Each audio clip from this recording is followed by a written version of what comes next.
Alright, hello everyone, my name is Shep, welcome back to the Butcher's Circus. Today we are going to be playing with the WD and we're going to be facing a new challenger called Goodnight Yoshi. So they're going to be playing their own team, so I think that they made what they're actually playing here. And it looks like a very defensive team that also has very decent stress output in the form of that occultist. Okay, there's a lot of things for me to do here, but what I will do first is go for a pull on this occultist, because he's really the biggest threat of this team, and I don't want to deal with this threat quite as much. I don't want to have him just go Abyssal Artillery like crazy. I'm a little bit surprised by that suffer, because I can't shoot position 1, right? I cannot shoot position 1. I could just shoot the flagellant right now and take it from there. Do I want to do that is the question. Do I want to just shoot the flagellant? There's a lot of heals here. That's kind of the problem. There's a lot of healing. If I go for a stun, they're gonna flare. That's pretty much a guarantee. This Abomination is slightly tanky because of Clash with the Beast, so that's a bit annoying. We get a min roll on the Holy Lance, which, nah, it's kinda bad, but at least it hits, so I can't really complain all that much. The Occultist here is just gonna... he doesn't really have any of his favorite moves. I've often heard Demon's Pull being called kind of like a consolation prize, once you do get pulled out of position 3 and 4. So if this is the consolation prize, this is like the participation prize, you know? So yeah, it's not fantastic, not by any means. I don't really want to go for a stun right now, because then there'll just be flare. And I don't really want to deal with flare, so I'm just gonna transform, and I'm gonna go for a rage on the Abomination, and we get a reasonably good roll. There is a damage debuff on us, but it is quite likely that we do enough damage to this Abomination to just put him down to 0 HP. Now, after he goes down to 0 HP, well, not anymore, that was just a heal for 14. We should be able to counter that heal quite nicely. Barely counter that heal. Yeah, our damage is not looking too good. We have really high crit chances and we have really high damage rolls, but they're just not working that well. And the protection on the Abomination with the Clash of the Beast is definitely paying off today. Now, one thing I want to do is how do I want to play this? Yeah, this is a difficult team to break through, I'll tell you that much. I'm gonna start off with just going for a stun on this Abomination. I think that's fine. And see what my opponent wants to do from there. Maybe there will be a flare here. I don't think a pull will really accomplish all that much, because I was already kind of disrupted because of this Bounty Hunter. So that is an interesting play, to say the least. Right now I have kind of a play here, which is going Bola, but I don't think Bola is going to do 8 damage, sadly. And after that there would be Rage and all this, and a lot of nastiness, but I don't think that will quite work here. So I've got to just click. Ah, okay, I get to crit on the wrong character, so the flagellant is back in position, which is kind of bad for me. But it's not the end of the world here. My opponent is going to go for an action with that Arbalist and goes for a preemptive heal onto that Abomination, so he's pretty much alive and well. But maybe not for long. If this Rage does enough damage, I will have a kill shot. And of course it doesn't do enough damage. Oh, that's bad. Yeah, if that Rage did enough damage, this Abomination would likely, well, not likely, but he would have a pretty decent chance of dying now to the Caltrops. But since that didn't happen, well, it's gonna be a little more tricky, to say the least. I'm gonna go for a pull on this Occultist just to disrupt him again and disrupt the Flagellant at the same time. And we really need to get a kill here. We need to secure a kill now on the Abomination, no matter what happens. I'm very surprised by the initial click on that Arbalist. I don't think that's the play you should be going for, but especially with the flare, because now I have double value with just de-transforming and going for a stun on the Abomination. Unless there's a miraculous stun resistance that completely saves your match, I think you're in a pretty rough spot. Either that, or the Occultist just heals for like 41 right now. Or, you know, he just has to heal for like 20 and I'm already in a rough spot. But he's gonna heal for 4. Yeah, he's gonna heal for 4. Yeah, that's how much he's gonna heal for. So I'm just gonna move forward with the Holy Lance, and we should be able to take him out with the finish him, because I'll just Bola. And if Bola gets a death blow, then I get action economy. And if Bola doesn't get the death blow, then I will secure it with the finish him. I think that is the best play I can go for right now. So we go for the Bola, we get a crit on the Abomination, but thankfully do not disrupt him to the back, which, you know, that's pretty good, I will say. I think that running Suffer is interesting. I think that running Reclaim would be better for my opponent here. There's a play in going Caltrops, but if that fails, if that Caltrop fails right there, I probably lose the match, because then there's too much stress on my side. I think that would be so unbelievably greedy that not even I will go for it. There's gonna be another Demon's Pull, this time the resist. There's always a 70% pull chance, so it's not amazing. Definitely far from amazing. I'm just gonna drop a stun on this Flagellant and remove his action, because... oh, yeah, it's an 85% chance of getting the stun, so I guess you're not gonna get it every single time. Here comes the Suppressing Fire, and that's gonna be my Arbalist Afflicted. Give me Abusive. Okay, Hopeless is actually really good. As long as I don't miss, Hopeless might just kill this Occultist immediately with a Sniper Shot. Oh, you... why? Why? This game, seriously. I was doing like 10 to 19 damage, right? Oh my god, this silly game. And of course there's a punish. I'm dazed with the Abomination, so I can't use him immediately, right? Instead, what I will do is... yeah, I'm gonna Caltrops into a stun. I think this is the best thing I can do right now. Just really unfortunate to not do enough damage there. Really, really unfortunate. Yeah, but it's, you know, it's not the end of the world. I still have this stun, I still have the Caltrops, and I do have a character advantage right now. And I should be getting stuns, but a certain Flagellant is looking to resist them. There is Last Breath Collar, which I think is a nice trinket, but it is kind of susceptible to the stunning action. Now, that is a very big heal. That's a heal for 16. That's something I'm gonna have to deal with. I'm gonna remove the Flagellant action before anything else happens. I don't want him to get an affliction on my side with like a crit punish or something. And we are gonna take it from there. Now, we are very likely to get a death blow somewhere. You are very likely to get a death blow somewhere. I'm gonna click with my Arbalist first, because I was gonna do that anyway. And I'm gonna go for a Sniper Shot, which hopefully does enough damage. And yes, it does do enough damage. After that, I'm just gonna drop the finish him. That's gonna be -1 Occultist. And we killed the Abomination round 3, right? We killed the Abomination round 3 because I went Caltrops round 4. So we're gonna click here, and we're gonna go finish him, and then we're gonna slam the Flagellant, and he's gonna be in a rough spot. So we're kind of just deconstructing Yoshi's team here, which is what you should be doing when you are actually playing WD. You're always trying to disrupt your opponent and killing them at the same time. So the corpse is going to be gone by round 8, and that one's going to be gone by round 10. The Flagellant is dropping down to 0. He does have Redeem, but it's not very valuable at this point. And there is also the Bandage, but I could always just shoot, or... you know, this Flagellant's not going to have a good time here. He is definitely not going to have a good time. He can't heal anymore either. So...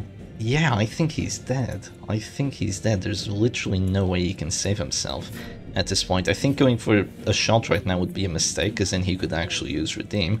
So instead I'm just going to shoot the Arbalist, because at this point I have Rage and then Smite if Rage does like a min roll or something, but he's actually going to suffer, which is surprising that he wants to stay in the back.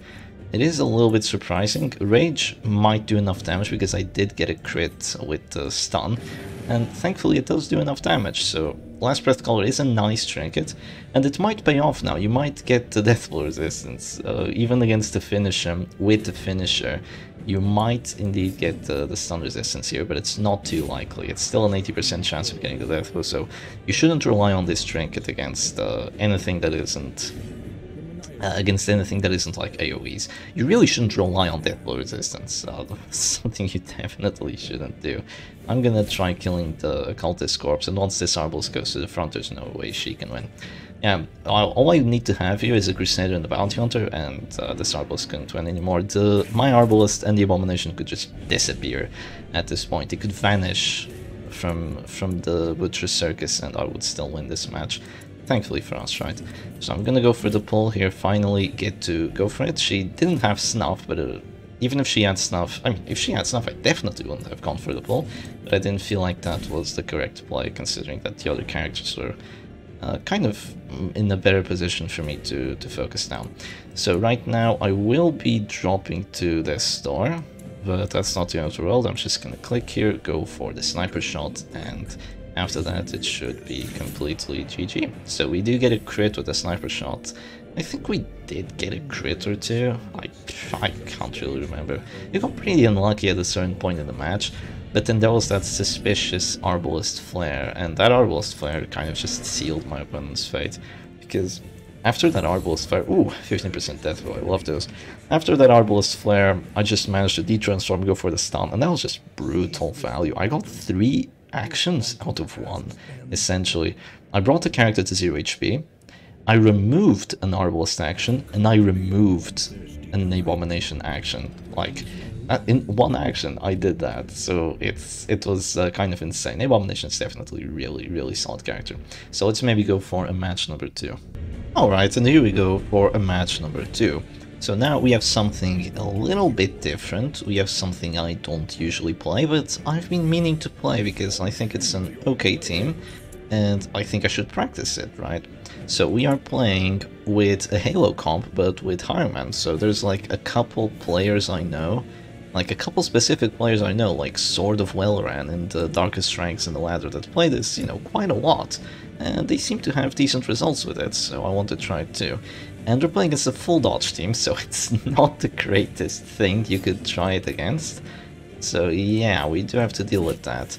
I didn't mean to click that Bounty Hunter. You might have noticed that I kind of just did a little click, and even though I was clicking a Crusader, because I hovered over him for like a split second, say goodbye to your Bounty Hunter action, but it's not the end of the world here.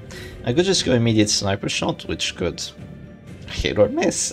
that's how it goes. It either hits or it misses, and I don't think going for that would be too smart right now. There will be regen after it. There will definitely be regen after it, and this regen is going to be kind of a menace to deal with. I also do not have point blank shot because I brought Wicked Slice and Open Vein. I wanted the Open Vein to deal with any sort of protection, so there's that. I do go for this Vendetta, and I do get the debuff, so that's pretty good. That means that the Centigrade needs to watch out, because if she doesn't, I will just go for a sniper shot by the end of my round. She's gonna go Invigorating Vapors. Oh boy, why am I not playing like Shep Stress or something? I've been saying that quite a lot recently. I just want to play Shep Stress, because whoa, sometimes I play teams with no accuracy and I have a really rough time, but it looks like that might not be today. Yeah, I really should have brought point blank shot. This is going to be a little bit tricky now, not having that PPS, but I might get knocked back to position, so that's nice. I drop a sniper shot here on the Antiquarian, and now she is probably dead, because that 15 dodge is going to go away, and finish him is going to have a 83% chance of getting the death blow, so there's that.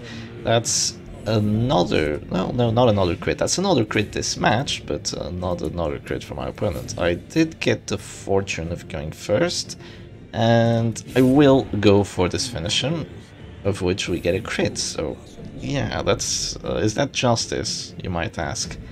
I can't really tell you if that's justice or not, but what that is a dead Antiquarian, and also Hireman that's feeling a little rough. He's feeling a little under the weather. Right now I could either heal him and keep eating punishment, or I could go for Duelist Advance and then heal him and hopefully, you know, stay alive after I do that, and that's exactly what I'm gonna do. I'm gonna go Duelist Advance, and since you don't have any good death blow chances, since everything's at 25, I am relatively comfortable in risking it for the biscuit, because now if you don't go for the death blow, I will heal, and then my Hireman's gonna stay alive, and he's gonna stay just keeping the enemy low on HP with his very, very high power abilities. Now that is 2 crits in a row by that Grave Robber, which is very uncool if you ask me. But such is the way of the Butcher's Circus. What do I value more, my Arbalest action or my Crusader action? I value them both quite heavily. I would like to go for a stunning blow here, but I would also like to go for a sniper shot. But I will go for the heal on this Highman. Now the reason I was hesitating there was because I wanted a heal that would be bigger than 4, so I could at least have my action again in case my opponent did want to just wait out the blight. Now, since we did get knocked, since that time I did get knocked to position 1, I'm in a little bit of a worse spot here, because now I have to choose another character to shoot and I'll probably miss, so I probably should have taken that into consideration, but I don't think this is too terrible either. The Harman, he's kind of good, but at the same time he's not really doing very much. But these two are just abusing my poor bounty hunter. He's having a terrible time today. He's not enjoying himself right now. I'm gonna use my action while I'm still out of this store, and I'm gonna use it just to go for a Wicked Slice here, and that is a very nice crit, and that is most likely a dead Highman. If he goes for PBS, he might just die to the Repulse, but that's definitely the play to go for, I believe. I think that just using your final action here would be smarter than going for a pull, which can fail, and even if it doesn't fail, is definitely not the end of the world for me, because I can... Actually, I'm gonna pull it here. I could just move back twice, and that would be good for me, but I think that going Bola and going... pistol shot. I think that going Bola Caltrops is gonna be smarter here. Oh, I don't have Caltrops! Oh, Shep, you idiot! You don't have Caltrops. What am I doing? I wanted Caltrops to start doing bleed to the enemy characters, but I don't have it. Oh, you idiot! You absolute idiot! It's okay. I'm gonna apply Mark for Death, and that's gonna reduce the death resistance, and I'll just get the death blow here. Okay, my mind sometimes doesn't work as well as it should, but I only very, very rarely play Bounty Hunter without the Caltrops, and today was one of those days, and I'm regretting it. I'm regretting it severely. But oh well, such is the way of the Butcher's Circus. What I'm gonna do right now is weird. I'm gonna shoot the corpse, so I can actually hit that shield breaker, and make it so if the shield... No, so I can hit that Grave Robber, and make it so if the Shieldbreaker goes back, the Grave Robber doesn't have access to our Panic Dart, so, you know, that's pretty decent for me.